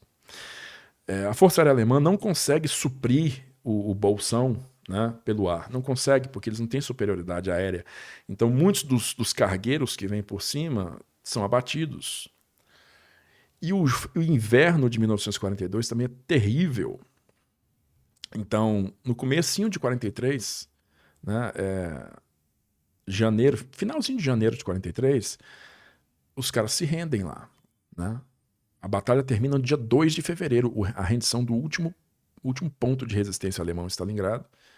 É eliminado dia 2 de fevereiro. Então, acaba por completo o 6º Exército ali, no dia 2 de fevereiro. Então, essa é uma derrota monumental para os alemães. Monumental.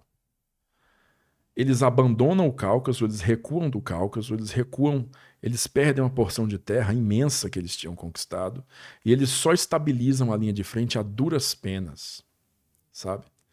Então, isso mostra claramente que as coisas não vão ser fáceis dali para frente. 43 já é isso? Ou ainda... É 43, comecinho de 43. Né? Aí, os alemães tentam uma jogada, né, para eliminar um saliente soviético na linha de frente. O que é um saliente? É uma protuberância na linha de frente que é ocupada pelos soviéticos, sabe? Eles querem eliminar isso e é na parte central da linha de frente. E essa saliência soviética, ela tem no ponto central dela uma cidade chamada Kursk. Kursk, o nome daquele submarino soviético dos anos 90 que afundou, submarino nuclear, enfim.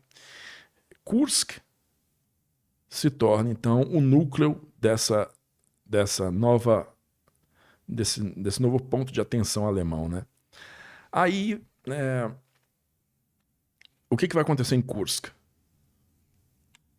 É lá que vai entrar em combate, pela primeira vez, a nova força blindada alemã, né? Com os tanques super pesados. Os Tigres, em grande quantidade, vão ser usados lá pela primeira vez. Né? Os Panther também, que são um pouco mais leves, mas são veículos também pesados de calibre altíssimo, de armas de alta velocidade, capazes de romper qualquer tipo de blindagem. Até o final da guerra são armas de primeiríssima classe.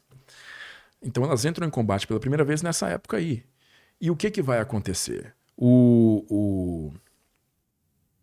Os alemães, eles vão se preparar para essa ofensiva, só que acontece o vazamento de informações através daquele sistema de escuta britânico do Alan Turing, né? Então, os ingleses conseguem saber dos preparativos alemães para essa ofensiva. Meus filmes favoritos, cara. Eu adoro isso. E eles passam essa informação para os russos. Então, os russos estão preparados para receber eles ali. E aí, essa ofensiva, quando ela é lançada, ela é imediatamente batida, sabe? Então, isso resulta numa batalha imensa de tanques na cidade de Prokhorovka, sabe? É uma perda de veículos assim como nunca se viu. É o equivalente terrestre da Batalha da Jutlândia, que é naval, né? Couraçado contra couraçado em 1916. É o equivalente naval da Jutlândia. O equivalente terrestre da Jutlândia é a Batalha de Prokhorovka. Então, ali é extremamente, assim, um moedor de carne, moedor de metal, sabe? Um contra o outro, sabe? Uma destruição sem fim.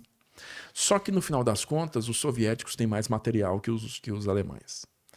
Então, eles vão conseguir anular o potencial ofensivo dessa batalha, dessa ofensiva, e o Hitler vai cancelar ela depois de 8 dias. Quando ele cancela, é o sinal para todo mundo, ó, acabou para nós. Não temos mais capacidade ofensiva. Tanto que daí em diante, os russos vão manter a ofensiva para frente sem parar. E os alemães só vão se defender, sabe? Aí... Você acha que nisso aí, a galera que acreditava, assim, na vitória, no Hitler e tudo mais, começou a perder um pouco a confiança? Justo, exatamente aí. Já existe conspiração desde os primeiros anos, né? Mas isso depois de Stalingrado, principalmente, depois de Kursk, em definitivo, vira algo real, né? São caras de alto escalão que estão ali num grupo de conspiração para poder matar o Hitler. Inclusive, eu acho, né, cara, que a melhor chance que eles tiveram para matar o Hitler foi em 43, numa viagem que o Hitler fez para a linha de frente. Foi a melhor chance. Aquele negócio de bunker lá do Stauffenberg, lá do Tom Cruise, foi de 43. Por quê? Porque os caras conseguiram botar, cara, uma mala, uma bagagem, não sei o que era, se era um pacote ou se era uma mala, com explosivos dentro do avião do Hitler. Entende? O avião pessoal do cara botou isso lá e era um explosivo, cara, líquido, um negócio que deveria ser corroído aos poucos. Era tipo um timer... É um timer químico lá. Timer químico. E aí o negócio devia explodir. Cara, o que aconteceu? O negócio congelou devido à altitude e não explodiu. E tipo, os caras com aquela cara de... né? Recebendo ele lá no aeroporto, que ele deveria ter morrido, o avião deveria ter caído. O avião chega, sabe?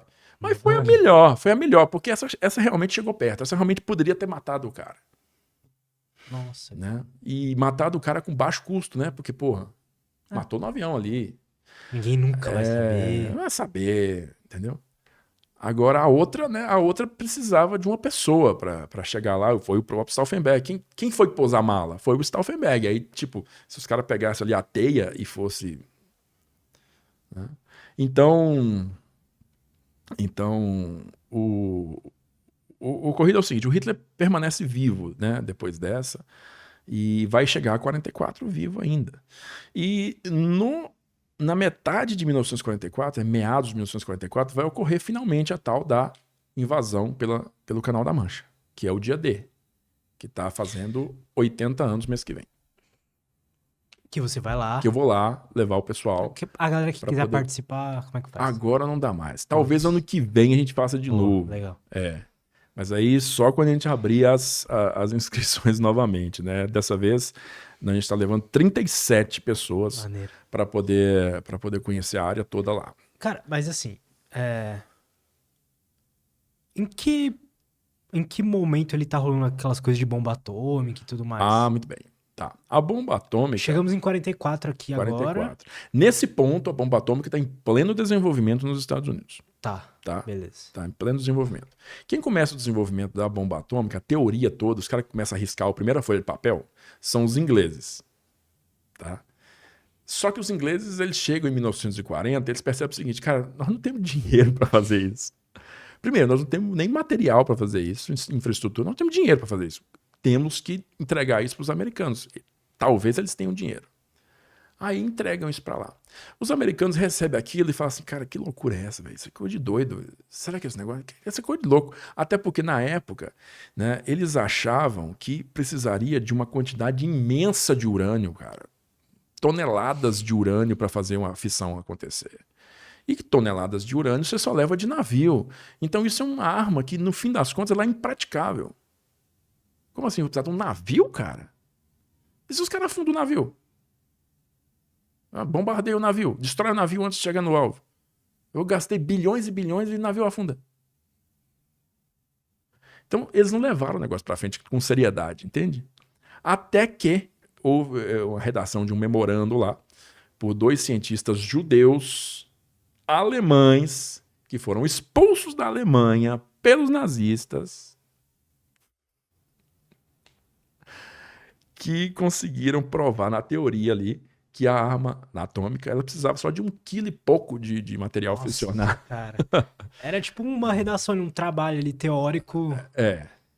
Caramba, cara. E isso abriu tanta possibilidade. Porra. Aí os caras falam, porra, agora dá, né? Agora dá pra pôr no avião esse negócio aí e levar pra qualquer lugar.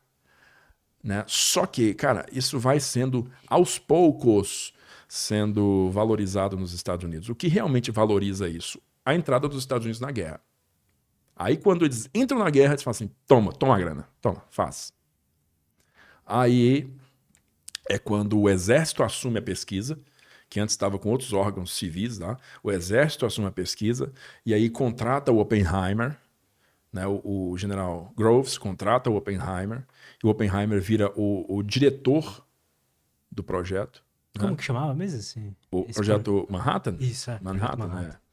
E o Oppenheimer é escolhido porque, cara, ele era didático. Simplesmente por isso, né? Porque os outros grandes cientistas da época, os laureados com Nobel, né? O General Groves, que era o cara que era um engenheiro. O General Groves era um engenheiro. O cara, tipo assim, mestre de obra. Tava lá no chão mesmo de fábrica, lá fazendo acontecer.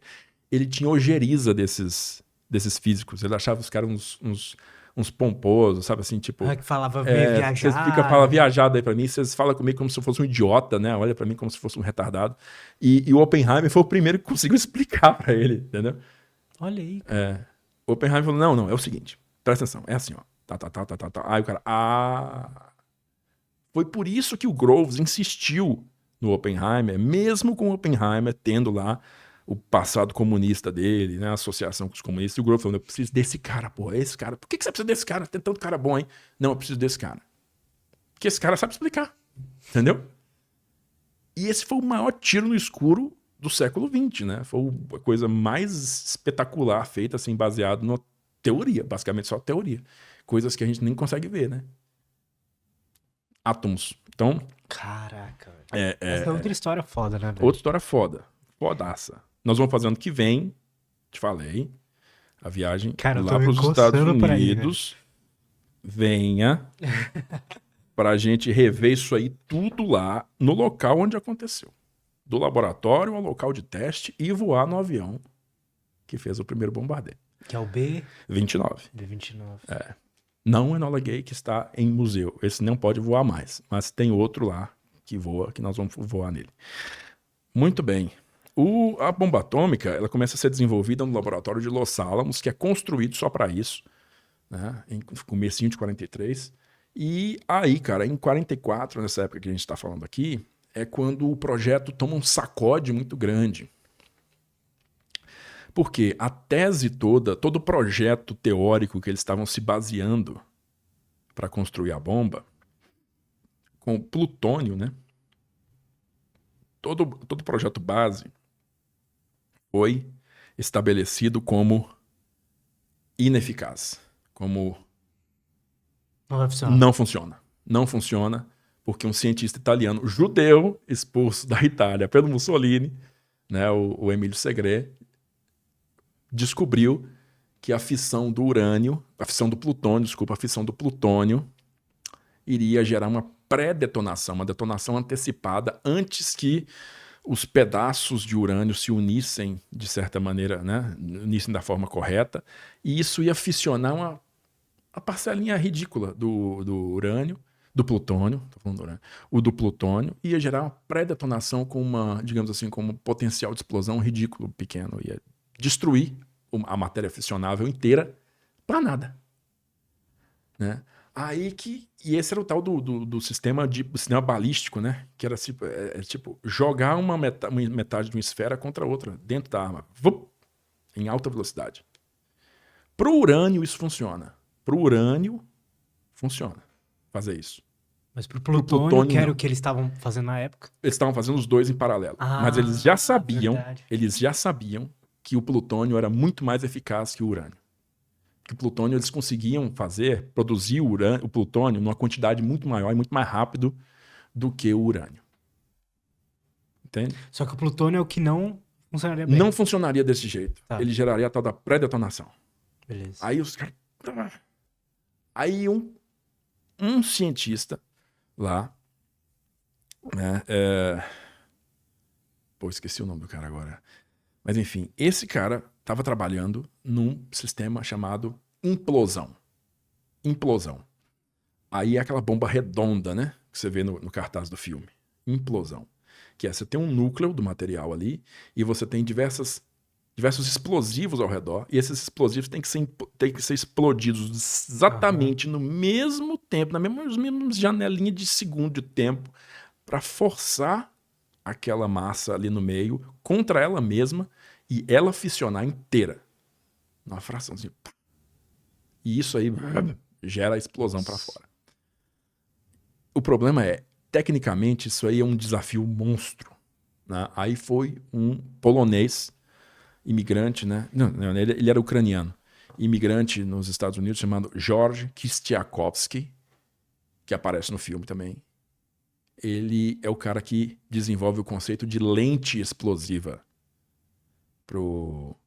para a arma. A lente explosiva é um explosivo moldado de uma forma específica para encaixar certinho os gomos, né? Que você vê no filme, os gomos. Cada um deles tem um formato específico, tem que encaixar perfeitamente. E eles têm que explodir os detonados, aqueles cabos todos que tem que explodir no mesmíssimo instante, não pode nenhum falhar. E aí eles implodem, e isso faz com que o plutônio lá dentro exploda, fissione e exploda. Isso é um sistema extremamente complexo, como eu falei, e isso atrasa o desenvolvimento da bomba atômica até o dia 16 de julho de 1945. O teste, né? O primeiro teste se dá no dia 16 de julho de 1945, ou seja, posterior à derrota da Alemanha. O pessoal fala que a Segunda Guerra termina quando? Formalmente, 2 de setembro Tá, entendi. de 45. Tá. Mas em 44, né, os aliados atravessam o canal, atacam os alemães na Normandia e depois de uma série de 3, 4 semanas turbulentas ali na praia, conseguem realmente se expandir para o interior, né? Expandir a cabeça deles de ponte para o interior, cabeça de praia para o interior, e eles invadem o interior da França, né? E vão expulsando os alemães dali. E, ao mesmo tempo, os soviéticos realizam uma operação ofensiva imensa lá no leste, chamada Operação Bagration, que destrói a parte central do dispositivo de defesa alemã. A linha alemã, de norte a sul, a parte central dela é demolida. E isso faz com que sobre duas partes, uma norte e uma sul, separada aqui no meio. Isso que avança os soviéticos até a fronteira da Alemanha. Leva eles até a fronteira da Alemanha, né? E aí, no segundo semestre do ano, os alemães estão recuando fortemente nas duas frentes. No começo de 45, finalzinho de 44, eles realizam uma última ofensiva, chamada Ofensiva das Ardenas, contra a frente ocidental, né, americana e britânica. Mas ela é parada também, poucos dias depois do início. E já no começo de 45, as posições originais estavam restauradas. Eles estavam desesperados ali, né? Estavam desesperados. Fizeram qualquer coisa. Qualquer coisa estava valendo. E aí, cara, quando o inverno acaba em fevereiro, final de fevereiro, né? Aí as coisas voltam a rodar. E aí os soviéticos começam a puxar de novo, empurrar de novo pelo leste e os americanos e ingleses de novo pelo oeste. Os soviéticos vão ser os que primeiro vão chegar a Berlim, né? Então é deles o ônus e o bônus da captura da cidade, né? Eles começam realmente a ofensiva no dia... O primeiro bombardeio da cidade se dá no dia 20 de abril de 45, o aniversário de Hitler. Eles escolhem realmente, né? Faz sentido. Bombardeia o centro da cidade, aí, cara, Berlim vira escombros, né? Tamanha quantidade de armas, né? Tamanha concentração de artilharia que os soviéticos usam contra a cidade. E aí, eles vão lentamente se aproximando do centro contra uma defesa bem fanática, né? Nessa parte aí, já por divisões da Waffen-SS, que eu te falei que se tornou o segundo exército da Alemanha, né? E aí, os soviéticos eles têm duas frentes, né? Uma do Marechal Zhukov, uma do Marechal Konev, e esses dois caras eles vão com ímpeto total para poder conquistar a chancelaria, né? Chancelaria não, o Reichstag, o parlamento alemão. Vão com esse ímpeto fortíssimo, inclusive isso causa baixas por fogo amigo muito grandes, né, entre essas duas frentes soviéticas. Mas no dia 30 de abril de 45, eles já estão na porta do Reichstag, né, e o Hitler não está lá. O Hitler está aqui, ó, na chancelaria, né, que fica uns 5, 6 quarteirões de distância. E ele está no bunker dele lá embaixo, né? E é lá às 3 da tarde que ele dá o tiro na têmpora e se mata. 30 de abril. Os soviéticos entram no prédio e desde o subsolo até o terceiro andar, que eu creio que o prédio tem 3 andares ou 4, não sei, existe uma defesa, uma resistência fanática também lá dentro. E eles passam a madrugada limpando o prédio. No meio da madrugada é que o primeiro soldado soviético sobe no teto do Reichstag e pendura uma bandeira vermelha. Mas parecido com aquele caso lá do Pacífico, de Iwo Jima, que é eternizado, né? O fincamento da bandeira americana em Iwo Jima, daqueles foto famosa dos 5 soldados erigindo a bandeira assim, ó, bota a bandeira no chão, os caras empurrando a bandeira. Você já viu, você não tá lembrando agora? Deve ter visto. Com certeza você viu. Se quiser colocar aí... põe aí, como é que põe? Flag Iwo Jima. Iwo Jima é I-W-O, espaço J-I-M-A.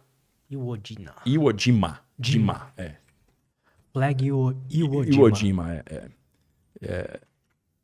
Aquele caso lá, aquele caso de Iwo Jima, foi digamos, uma reencenação do evento original. Porque o fotógrafo queria pegar um negócio bonito pra caramba, né, tal.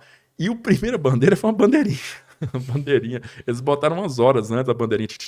Aí, precisa bandeirinha de nada aí? Não. Pega um bandeirão, pô. Vamos fazer um negócio bonito. E aí, aconteceu a mesma coisa no hashtag.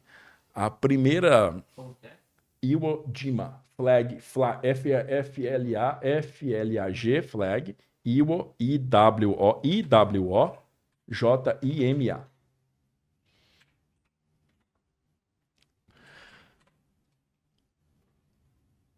Aí. Aí, põe lá pra gente. Essa aí, acho que você tá pondo, é uma estátua, né? Aí, ó, pega a fotona mesmo, original. Aí. Minimizou sem querer.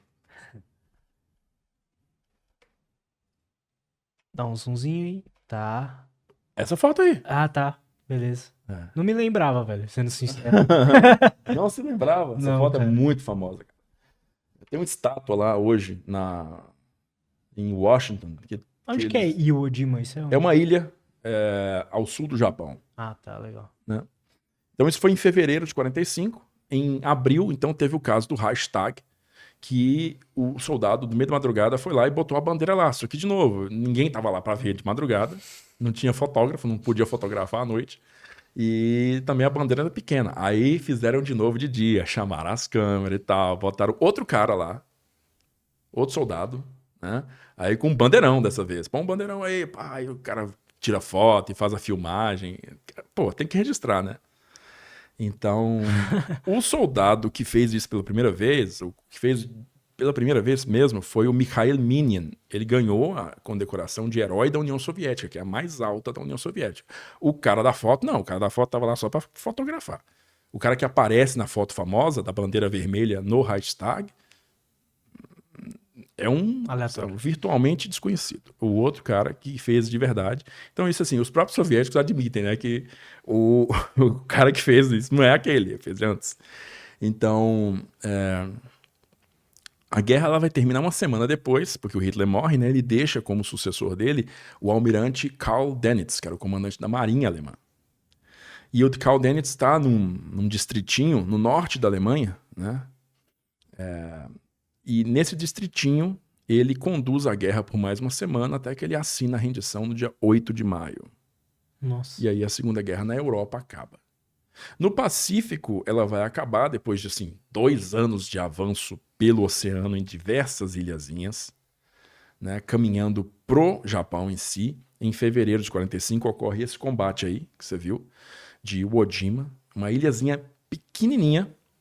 Demorou 1 mês para ser conquistada, porque os japoneses, eles construíram uma rede de túneis, né, abaixo da ilha e se esconderam lá, cara. É assim, Iwo Jima é aquele combate que você vê o uso de lança-chamas, né, muito, muito difundido, porque tinha uma caverninha lá e os caras falaram, estão lá dentro, eu não vou chegar ali perto. Aí mandava o soldado com lança-chama, queima tudo lá, entendeu? E aí você vê muitos dos caras saindo chamuscado, morre sem oxigênio. Queimado ou asfixiado? Asfixiado, né? E aí a ilha seguinte, que foi invadida em abril, foi a ilha de Okinawa, já a 500 quilômetros do Japão. Já era uma ilha, assim, tinha população civil mesmo, era um distrito, né? Um distrito do Japão, um Japãozinho. Então, ali foi pior ainda, sabe? Ali foi o inferno na Terra. Por quê? Porque ali já estava em vigor, né, o plano japonês, a Operação Ketsugo, que era a defesa final do Japão. E a política da lança, a política do bambu afiado. Que é o seguinte, os japoneses treinaram a população civil com bambu afiado para atacar soldados americanos, cara. Velhos, mulheres e crianças. Entendeu? Então o que você viu na ilha foi isso. E depois um suicídio coletivo de japoneses, né, de civis japoneses. Por quê? Porque foi incutido neles que os americanos eram os demônios estrangeiros. Né? e que eles iriam fazer os crimes mais indizíveis com eles lá, inclusive canibalismo, né? Então, houve suicídio em massa. E as baixas americanas foram muito grandes para tomar aquela ilhazinha. O que faz com que os americanos lá nos Estados Unidos, o alto comando do exército, se preocupe muito com o que vai acontecer em seguida, que é a invasão do Japão. O Japão não se rende, ele não quer se render. Então, qual que é a saída? Invadir o Japão. Vamos ter que invadir o Japão. Só que se invadir o Japão, o que vai acontecer? Nos Estados Unidos estava acontecendo um fenômeno interessante, que é o desgaste da opinião pública com a guerra. As pessoas já não estavam mais tão a favor da guerra. Principalmente depois que a Alemanha foi derrotada, né? Essa foto que você viu de Iwo Jima foi um dos grandes golpes publicitários do governo americano para alimentar um pouquinho a chama do apoio civil. Porque eles viam agora que eles estavam realmente ganhando no Pacífico, um pedacinho do Japão, que Iwo Jima era um pedacinho do Japão, né? Porque antes você fala assim, pegamos agora na ilha da Nova Geórgia. Os caras, que ilha é essa? Que ilha? Diabo de ilha? Só tem macaco e banana. Então, quer dizer que meus meninos estão morrendo, meu filho, meu irmão está morrendo para tomar a ilha? Então o povo se cansa disso, né? Uhum. Aí a opinião pública já não estava favorável à continuidade da guerra, porque eles estavam falando, tá morrendo muita gente, pô, tô cansado desse negócio, tô passando por racionamento, enfim. E aí os caras queriam acabar com a guerra, entendeu? O presidente americano tinha morrido em abril, o Roosevelt assumiu o Harry Truman, vice dele, que era um cara experimentado em campo de batalha, tinha lutado na Primeira Guerra Mundial. E, portanto, Harry Truman, ele, por ter visto a Primeira Guerra Mundial, aquele moedor de carne mesmo, né? É outra coisa que o Harry Truman, ele tem uma ojeriza disso. Ele fala, cara, eu não vou deixar isso repetir. E na hora que ele recebe aqueles relatórios lá de Iwo Jima e Okinawa, de baixa, e a projeção de baixas para a invasão do Japão, ele fala, como? O que eu posso fazer aqui para evitar isso? Né? Aí o Truman tem uma carta na mão. Qual? A bomba atômica. A gente deve dizer o seguinte, o Roosevelt, o presidente que tinha morrido, ele estava determinado a usar a bomba atômica para atingir a vitória. Uhum. Que deveria ser usada contra a Alemanha, no fim das contas. Uhum. A Alemanha se rendeu antes da bomba ser testada. A bomba foi testada e Harry Truman foi informado da bomba atômica depois que ele assumiu a presidência. Ele, como vice-presidente, não sabia nada daquilo. Caramba, cara. Nada. Ele foi informado e ele falou, caralho, como assim? E só que quando ele foi informado, a bomba não tinha sido testada. Então aquela coisa, presidente, isso aqui é uma bomba potencial, isso pode dar certo, né? Mas isso é de verdade? Não foi testado ainda. Então nem foi testado. Então não era um negócio de verdade. Só que quando ela foi testada de verdade. Se tornou algo de verdade. E o poder destrutivo dela era potencialmente game changer, né? Poderia realmente mudar as coisas.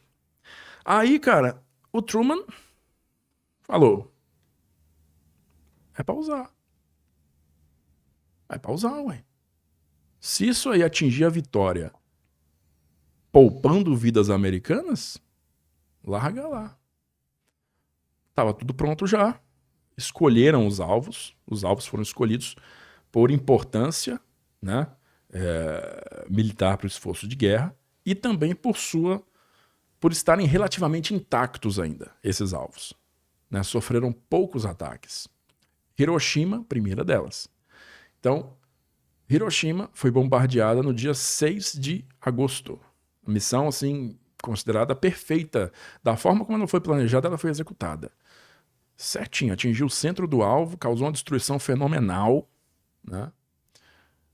E a notícia que Hiroshima tinha sido destruída por um único avião com uma única bomba chegou no dia seguinte, 7 de agosto, desculpa. Nessa época, existia um conselho chamado Conselho dos Seis Grandes,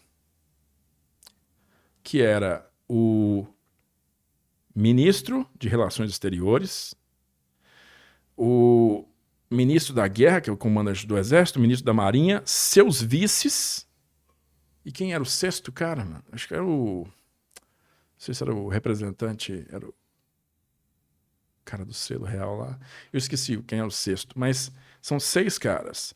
Esses 6 caras, eles só se reuniriam no dia 9 de agosto. Mas a notícia foi recebida e foi informada a eles.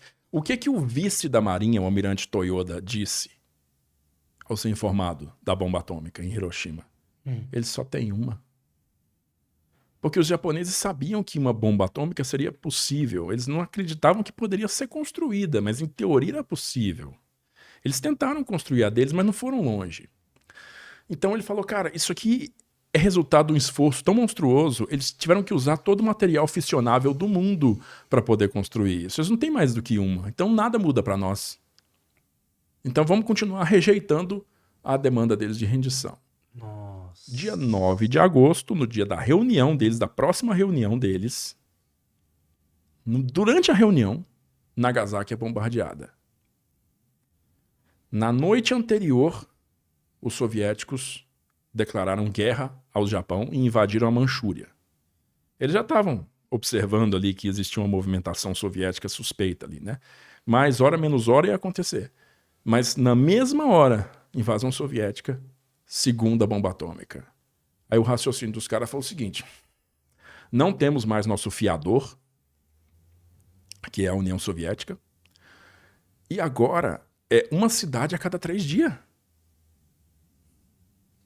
Você entendeu? É uma cidade a cada 3 dias.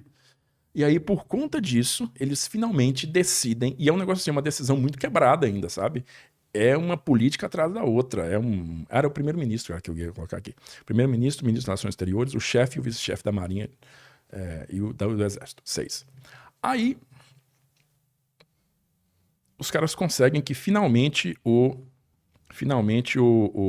Quer atender, cara? Não, imagina, peraí, eu vou dar um recadinho aqui só, que eu ainda tô no ar. Finalmente o comandante da Marinha e o do Exército concordam em deixar o imperador decidir. E o imperador decide pela rendição. Aí ele fala de suportar o insuportável, né? E eu tenho que fazer essa decisão com lágrimas nos olhos e bababá. Ele vai pela primeira vez na rádio no dia 14 de agosto, creio, ou 15 de agosto. 14 ou 15 de agosto. E aí, cara, ele anuncia a rendição. E aí o povo chora, e muitos se suicidam. E aí no dia 2 de setembro, a esquadra americana entra na Baía de Tóquio e a bordo do couraçado USS Missouri é assinada formalmente a rendição do Japão. A cerimônia formal de rendição acontece no dia 2 de setembro. Aí, como diz o MacArthur, esses procedimentos estão encerrados.